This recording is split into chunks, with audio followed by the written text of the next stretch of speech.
크림반도에서 새로운 일이 일어나고 있으며 이번에는 지난 4년 동안 우리가 익숙해진 종류의 발전이 아닙니다. 우크라이나가 마침내 모두가 기다려온 단계를 밟았기 때문에 크림반도의 근본적인 변화를 시작했습니다. 6월 19일부터 20일 사이에 우리는 이 전쟁에서 본 적 없는 일련의 작전을 반도에서 목격했습니다. 우크라이나가 이전에는 이런 형태나 강도로 시도한 적이 없었던 움직임들, 그것을 실제로 처음으로 현장에 투입한 움직임들, 그리고 이러한 작전들은 하나하나로 보면 몇 번의 성공적인 공격에 불과해 보이지만 함께 모아보면 훨씬 더 큰 무언가를 가리킵니다. 화면에 보이는 영상은 어제 케르치에서 촬영된 것이며 이와 같은 일이 지금 크림반도의 여러 전략적 지점에서 많이 일어나고 있습니다. 이 모든 것이 크림반도를 향한 전면지상 공격의 기초가 될 가능성이 날로 커지고 있기 때문입니다. 아마도 다음 목표는 케르치 다리 자체가 될 것입니다. 그리고 가장 놀라운 것은 이 모든 것이 먼 미래의 환상이 아니라는 점입니다. 이것은 곧 일어날 수 있는 일들입니다. 이것은 그냥 쓰레기입니다. 님, 왜 제가 여기 있나요? 모스크바로 돌아가고 싶어요. 그렇다면 크림반도는 이 전쟁의 마지막 장으로 모든 것이 절정에 이르고 해결되는 곳입니다. 그리고 바로 그 이유 때문에 경제학자 앤더스 아슬룬드의 날카로운 발언이 전혀 과장되지 않게 들립니다. 우크라이나가 모든 보급선을 차단함으로써 크림반도를 살 수 없는 곳으로 만들고 있으며 모든 러시아인에게 도망칠 시간이 왔습니다. 그리고 이렇게 큰 주장이 있음에도 불구하고 크림반도에서 벌어지는 일을 지켜보는 대부분의 사람들은 여전히 화면에 보이는 것을 단절되고 고립된 공격의 연속으로 받아들입니다. 다리가 공격당하고 배가 불에 타고 레이더가 침묵했습니다. 이 모든 것이 뉴스피드에 오르내리며 아무도 그 조각들을 연결하지 않습니다. 하지만 그 조각들을 연결하면 드러나는 그림은 훨씬 더 불안합니다. 곧 그 그림과 충격적인 공세의 기초가 마련되고 있는지에 대한 질문으로 넘어가겠습니다. 하지만 먼저 정확히 무엇이 해체되었는지를 봐야 합니다. 그 규모가 그 질문을 진지하게 받아들일 가치가 있기 때문입니다. 6월 20일에 우크라이나 보안국과 특수작전 부대가 공동작전을 수행했습니다. 목표는 케르치 다리에 직접 배치된 2대의 판치르 방공 시스템이었습니다.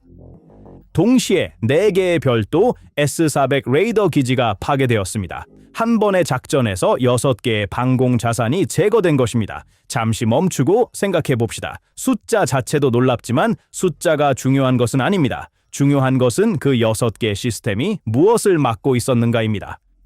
케르치 다리 주변의 모든 시스템이 파괴될 때마다 다음 움직임을 위한 문이 조금 더 넓게 열립니다. 모든 레이더가 침묵할 때마다 반도를 방어하는 러시아군의 조기 경보층이 하나씩 제거됩니다. 여기서 일어나는 일은 고립된 성공이 아니라 문이 서서히 열리고 있는 것입니다.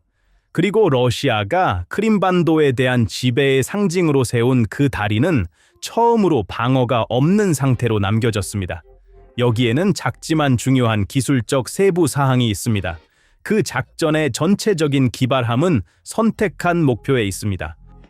판치르와 S-400은 같은 일을 하지 않습니다. 판치르는 단거리 점 방어 시스템입니다. 다리 바로 위의 근접 위협을 처리합니다. 반면에 S-400은 장거리의 중추입니다. 넓은 지역 방어를 제공하며 가장 중요한 것은 조기 경보입니다. 그래서 단 한 번의 작전으로 우크라이나는 외부 껍질과 내부 껍질을 동시에 벗겨냈고 바로 그 때문에 남은 것은 일시적인 틈이 아니라 진정한 통로입니다. 한 층을 공격하면 적은 다른 층으로 그 구멍을 메웁니다. 2층을 동시에 무너뜨리면 물 것이 남지 않습니다. 이것들을 각각 별개의 뉴스 항목으로 읽으면 흩어진 나쁜 소식의 더미처럼 보입니다. 하지만 같은 것들을 전체적으로 하나의 캠페인으로 읽으면 그 밑에 있는 논리가 보입니다. 이것은 무작위로 타격된 목표들의 합이 아닙니다. 이것은 특정한 순서로 수행된 포위 공격입니다. 먼저 눈을 멀게 하고 그 다음 방패를 무너뜨리고 마지막으로 동맥을 끊는다. 그래서 왜 러시아는 이 모든 침입에 대응할 수 없는가? 이것은 가장 이해되지 않지만 아마도 이야기에서 가장 중요한 부분일 것입니다. 왜냐하면 방공은 무한한 자원이 아니기 때문입니다. 크림반도의 공백을 메우기 위해 러시아는 다른 곳에서 그 시스템을 빼와야 할 것입니다. 그러나 결코 방어를 포기하지 않을 두 도시가 있습니다. 모스크바와 상트페테르부르크입니다. 그래서 러시아는 진정한 의미에서 궁지에 몰려 있습니다. 남쪽으로 이동시키는 모든 시스템은 수도를 방어하지 않는 시스템이며 이때 우크라이나의 장거리 타격 드론은 이미 국가 내부 깊숙이 도달하고 있습니다. 바로 그렇기 때문에 이 압박은 되돌릴 수 없습니다. 반대로 시간이 지날수록 더 깊어집니다. 러시아가 한 곳을 방어하기 위해 시스템을 옮기면 즉시 다른 곳이 노출되며 이는 감당할 수 없는 상황입니다. 바로 이 지점에서 전체 상황이 변했습니다. 우크라이나 드론 지휘관으로 알려진 마디아르는 크림반도의 해방을 공개적으로 선언했습니다. 대담한 주장이라는 것을 알고 있습니다. 그리고 유튜브 채널로서 우리는 이러한 주장 각각을 독립적으로 확인할 방법이 없습니다. 하지만 여기에 그려지고 있는 그림이 있습니다. 고급 드론과 미사일 무기를 함께 사용한 합동 공격 후 점령자의 케르치 해협 보급선이 완전히 마비되었고 러시아 흑해 함대가 전쟁 전체에서 가장 큰 하루 손실을 입었다고 주장됩니다. 세부 사항으로 들어가 봅시다. 여기서는 모든 것이 세부 사항에 있습니다. 크림반도에 있는 러시아군의 주요 보급선 역할을 하던 세 대의 로로 차량 페리가 아직 적재 중일 때 파괴되었다고 주장됩니다. 다시 말해 비어 있는 것이 아니라 그들이 일을 하고 있는 중간에 정확히 맞은 것입니다. 게다가 반도의 만에서 피신하려던 수많은 러시아 군함들도 타격을 받았으며 여러 미사일 운반선과 대형 상륙함에서 탑재된 탄약이 폭발했다고 보고되었습니다.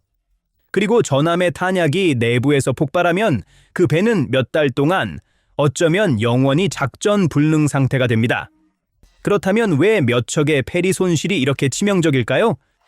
답은 바로 케르치 다리에 있습니다. 그 다리는 이미 오래전에 겉보기와는 다른 것이 되었습니다. 러시아 선전이 뭐라고 하든 간에 그 다리는 더 이상 무거운 군사 화물을 운반할 수 없습니다. 무거운 트럭이나 연료 탱크를 운반할 수 없습니다. 승용차는 여전히 다리를 건널 수 있지만 수많은 탄약과 장비는 그렇지 않습니다. 러시아는 이미 이를 사실상 인정했습니다. 그 다리를 통해 중장비를 보내는 것을 꽤 오래 전에 중단했습니다. 그렇다면 그 무거운 짐은 어떻게 옮겨졌을까요? 바로 그 페리들에 의해. 페리들이 다리가 감당할 수 없는 일을 대신하는 우회로였습니다. 이제 그 우회로마저 끊겼으니 남은 것은 무엇일까요? 무거운 보급이 없는 섬입니다. 기억하세요. 크림 반도는 지리적으로 거의 섬과 같습니다. 본토와는 몇 개의 약한 연결로만 붙어 있습니다. 그 연결 중 하나가 무너지면 내부의 군대는 탄약도 연료도 지원도 없이 남게 됩니다. 보급이 끊긴 수비대는 아무리 크더라도 더 이상 위협이 아니라 부담이 됩니다. 그리고 그것이 바로 우크라이나가 이 캠페인으로 점점 다가가고 있는 지점입니다. 그래서 진짜 질문을 해봅시다. 우크라이나가 실제로 크림반도를 되찾을 수 있을까요? 그리고 더 중요한 것은 그렇게 하기 위해 아직 무엇이 부족한가요? 먼저 지리를 이해해야 합니다. 크림반도는 섬 요새입니다. 북서쪽에서는 페레코프 지협, 옛 이름으로 알려진 카피를 통해 본토와 연결되고 동쪽에서는 초나르와 시바시 교차로를 통해 연결됩니다. 그래서 육로로 들어가는 길은 이 좁은 요충지를 통해 이루어지며 이 요충지를 장악한 자가 전쟁을 장악합니다. 이것은 새로운 발견이 아닙니다. 이 지리는 피로 쓰여진 교훈입니다. 1850년대의 크림 전쟁에서 러시아 제국은 영국과 프랑스 군대에 굴욕적인 패배를 당했습니다. 이유는 주로 물류 때문이었습니다. 러시아인들은 그 진흙투성이의 평원을 가로질러 보급품을 끌고 가서 그 좁은 통로를 통과해야 했습니다. 1941년에 나치 독일의 제2빌군은 크림반도로 진입하기 위해 페레콥과 촌하르에서 몇 주간의 피비린내 나는 전투를 벌였습니다. 1944년에 소련 붉은 군대가 반도를 되찾으러 왔을 때 그들은 다시 한번 그 가혹한 지형을 넘어야 했습니다. 패턴은 매번 같습니다. 크림반도는 요새이지만 뒷문이 있는 요새입니다. 그 뒷문이 차단되면 안에 있는 사람은 갇히게 됩니다. 차르에게도 나치와 소련에게도 그랬고 오늘날 블라디미르 푸틴에게도 다르지 않습니다. 그리고 이것이 바로 우크라이나의 진정한 부족이 드러나는 지점입니다. 방공망을 무너뜨리고 함대를 피신처에서 몰아내고 페리를 침몰시키는 것, 이 모든 것이 필요하지만 그 자체로는 충분하지 않습니다. 그 좁은 요충지를 통해 육로로 들어가기 위해서는 우크라이나가 먼저 그 요충지에 도달해야 합니다. 하지만 지금 우크라이나와 페레코프 사이에는 점령된 남부 회랑, 자포리자 지역, 그리고 멜리토폴 선이 있습니다.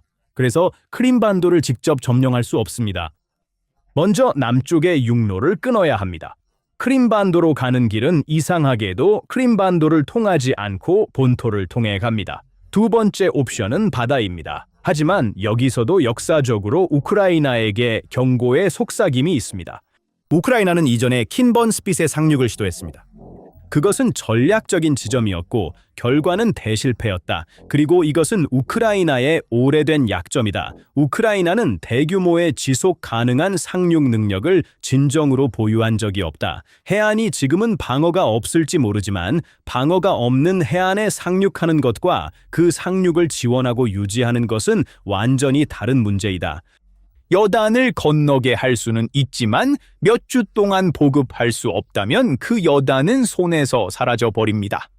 세 번째, 그리고 아마도 가장 중요한 격차는 공중 우세입니다. 우크라이나가 그 반도 위에서 자유롭게 자국 항공기를 운항하고 싶다면 오늘의 F-16과 내일의 그리펜을 위해 방공망에 대한 압박은 단 하룻밤에 그쳐서는 안 됩니다. 지속적이어야 합니다. 오늘 4개의 레이더를 침묵시키면 통로가 열리지만 그 통로가 닫히기 전에 통과해야 합니다. 그리고 바로 그 점에서 6월 21일 같은 작전이 진정한 가치를 발휘합니다. 단발적인 쇼가 아니라 그 통로를 계속 열어두기 위한 노력의 일환입니다. 무시할 수 없는 시기의 문제도 있습니다. 러시아가 이번 가을에 대규모 동원을 계획하고 있다는 꽤 신뢰할 만한 소문이 돌고 있습니다. 만약 그게 사실이라면 러시아가 새로운 병력과 지원군을 전선에 배치하기 전에 우크라이나에게 시간이 촉박합니다. 크림반도를 유지할 수 없게 만들 수 있는 최고의 기회입니다. 다시 말해 이러한 공격의 속도 자체가 카운트다운일 수 있습니다. 우크라이나는 러시아가 재정비하기 전에 반도를 질식시키려 하고 있을지도 모릅니다. 이것이 왜 상황이 갑자기 이렇게 격화되었는지를 설명합니다. 왜 주마다 올가미가 점점 더 조여지고 있는지를 말입니다. 그렇다면 러시아는 이 모든 일이 진행되는 동안 손을 묶인 채 앉아 있는 것일까요? 물론 아닙니다. 하지만 그들이 하는 행동은 절박함의 규모를 드러냅니다. 보급로를 따라 드론을 피하기 위해 러시아 군대는 군용 화물 트럭을 민간 배달 차량으로 위장하기 시작했습니다. 가짜 상업 로고, 민간 번호판, 심지어 얼룩말 무늬 페인트 작업까지. 마지막 것은 농담처럼 들릴 수 있지만 매우 심각한 일입니다. 그들은 우크라이나 드론의 인공지능 보조 광학 센서를 혼란시키기 위해 제1차 세계 대전에서 남은 다즐 위장을 부활시키고 있습니다. 하지만 전문가들은 이에 대해 깊은 회의를 가지고 있습니다. 왜냐하면 드론이 열화상 카메라를 사용한다면 그 페인트는 아무런 가치가 없기 때문입니다. 그리고 최종 결정은 여전히 인간 조종자가 내리기 때문에 이상한 패턴이 그들을 멈추게 하지는 않을 것입니다. 더 놀라운 것은 러시아가 방공 시스템을 보호하기 위해 모스크바의 민간 아파트 건물의 평평한 옥상에 이를 배치하기 시작했다는 점입니다. 이는 가족들이 거주하는 건물을 최전선 미사일 기지로 바꾸는 것입니다. 이는 강대국의 행동이 아닙니다. 그것들은 보급선이 완전히 드러나고 노출되었다고 공개적으로 인정하는 궁지에 몰린 군대의 반사작용입니다. 그리고 이 모든 것에서 러시아에게 가장 미치게 하는 부분은 비용 측면입니다. 우크라이나는 여기서 매우 낮은 비용으로 엄청난 성과를 얻고 있습니다. 단일 윙 타입 드론의 비용으로 수백만 달러의 S-400 배터리나 미사일 코르벳을 무력화할 수 있습니다. 이 비용 격차는 또한 왜 이 캠페인이 지속 가능한지에 대한 답입니다. 러시아는 잃어버린 모든 고가의 시스템을 쉽게 대체할 수 없지만 우크라이나는 격추된 저렴한 드론을 다음 날 바로 새 것으로 교체할 수 있습니다. 여기에는 또 다른 미묘한 점이 있습니다. 점령과 유지가 동일하지 않기 때문입니다. 영토를 점령할 수는 있지만 그것을 유지하고 보급할 수 없다면 그 영토는 당신에게도 함정이 됩니다. 이렇게 생각해 보세요. 우크라이나가 그 반도에 대한 물류 기반이 준비되기 전에 서둘러 들어갔다면 적을 위해 만들고자 하는 섬 감옥의 한가운데로 스스로 걸어 들어갔을 것입니다. 바로 그 점 때문에 이 접근 방식, 즉 먼저 보급을 차단하고 하늘을 정리하는 것이 사실상 매우 영리한 것입니다. 우크라이나는 적을 가두고 있는 섬으로 스스로 들어가고 싶지 않기 때문에 먼저 밖에서 문을 잠급니다. 그리고 다리 자체가 있습니다. 케르치 다리가 완전히 무너지면, 즉 단지 중량이 큰 하중에 대해 폐쇄된 상태로 남아있는 것이 아니라 사실상 통행이 불가능해지면 내부에 있는 모든 사람을 가두게 됩니다. 그리고 최근 역사에서 놀랍도록 인상적인 유사점이 나타납니다.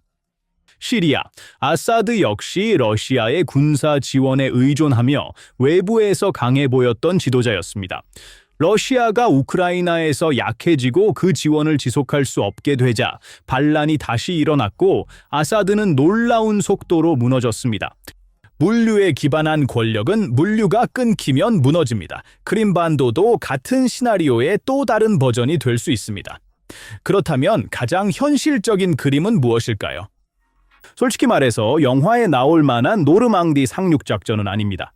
가장 가능성이 높은 것은 포위가 점차 그 위치를 방어할 수 없게 만들어 러시아군이 철수하거나 붕괴되거나 크림반도가 협상 카드로 변하는 것입니다. 우크라이나가 지금 하고 있는 것은 사실상 일종의 보험을 사는 것입니다. 그들이 몰려올 필요는 없지만 필요하다면 그렇게 할 수 있다는 확신을 갖고 싶어 합니다. 방공망을 무너뜨리고 보급을 차단하며 함대의 피난처를 없앰으로써 그들은 날카로운 움직임의 문을 열어둡니다. 때로는 요새를 점령하기 위해 벽을 허물 필요가 없습니다. 내부 사람들에게 그것을 지키는 것이 더 이상 의미가 없다는 것을 보여주는 것만으로도 충분합니다. 그러나 그 보석이 목이 졸리고 포위 공격 아래 천천히 죽어간다면 푸틴에게는 두 가지 선택지가 남습니다. 테이블에 앉거나 훨씬 더 나쁜 일을 겪게 될 것입니다. 그리고 여기 아이러니가 있습니다. 우크라이나를 침공하여 옛 땅을 재통합한 인물로 역사에 남고자 했던 바로 그 푸틴이 크림반도로의 접근을 잃은 인물로 기억될 수 있습니다.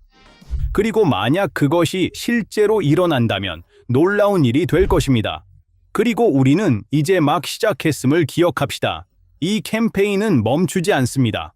반대로 매주 새로운 헤드라인, 새로운 목표 타격, 새로운 선이 끊어집니다. 6월 20일은 끝이 아니라 경계입니다. 우리는 앞으로 몇 주 동안 크림반도 주변에서 훨씬 더 많은 것을 보게 될 것이며 이러한 발전은 여기 흩어져 있는 모든 조각들을 하나로 묶을 것입니다.